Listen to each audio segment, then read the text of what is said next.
para sa mga paalis pa lamang ng kanilang mga bahay para gumala ngayong araw ng kagitingan. Abay, silipin natin ang weather mula sa ating weather tito na laging may panahon para sa iyo, Tito Alvin. Gaano ba kainit ngayong araw?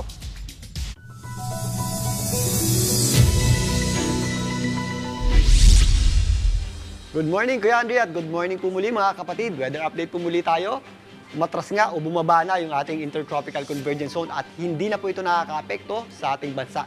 Patuloy po tayong makakaasa ng maaliwalas at mainit na panahon sa malaking bahagi na po yan ng ating bansa dulot ng ating tinatawag na easterlies.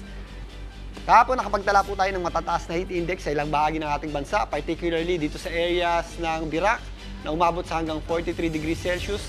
Ang ating heat index dyan, ganun din po sa area ng Cavite at sa Palawan area. Again, nasa halos danger level na po yan ang ating heat index, kaya maganda at mag-ingat po tayo sa matinding init ng panahon, lalong-lalo na sa tanghali. Pinakamataas naman na naitala ang heat index kahapon ay pumalo sa hanggang 46 degrees Celsius dyan po sa area ng Pangasinan. Naglaro naman yan sa hanggang 46 degrees Celsius dito naman sa may areas ng Western Visayas sa may bandang Iloilo. Ngayong araw na ito, asahan pa rin po natin ang matinding init ng panahon at matataas na heat index sa malaking bahagi na po yan ng ating bansa. Kung mapapansin nyo, tumataas na rin po yung ating heat index dito sa may areas ng Mindanao dahil nga bumaba na at nabawasan na yung epekto ng ating intertropical convergence zone. Posibleng maglaro yan sa hanggang 41 to 43 degrees Celsius. Matataas na heat index pa rin ang ating aasahan dito po sa areas ng Bicol Region at area ng Cavite. Kasama na rin po dyan ang malaking bahagi ng Calabarzon na maglalaro sa hanggang 43 degrees Celsius.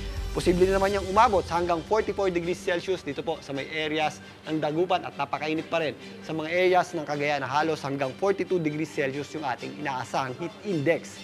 Dito naman sa Metro Manila, sa mga lalabas ng bahay, hanggang 41 degrees Celsius na taas ng heat index ang ating aasahan. Kaya maghanda at mag-ingat po tayo sa matinding init ng panahon, lalong-lalo na sa tanghali. At sa mga nagmamaneho, onting lamig po ng ulo. Huwag po nating sabayan ang init ng panahon. At yan muna ang ating lagay ng panahon. Muli, ito po ang inyong weather, Tito Alvin, na laging may panahon para sa iyo. Mga kapatid, Dimples Romana po, kumpletuhin ang inyong umaga ng mga kwentong puno ng inspirasyon. Salubungin po ang bawat araw ng may ngiti at pag-asa. Kaya't mag-subscribe na po at mag-follow na sa aming social media pages ng News 5.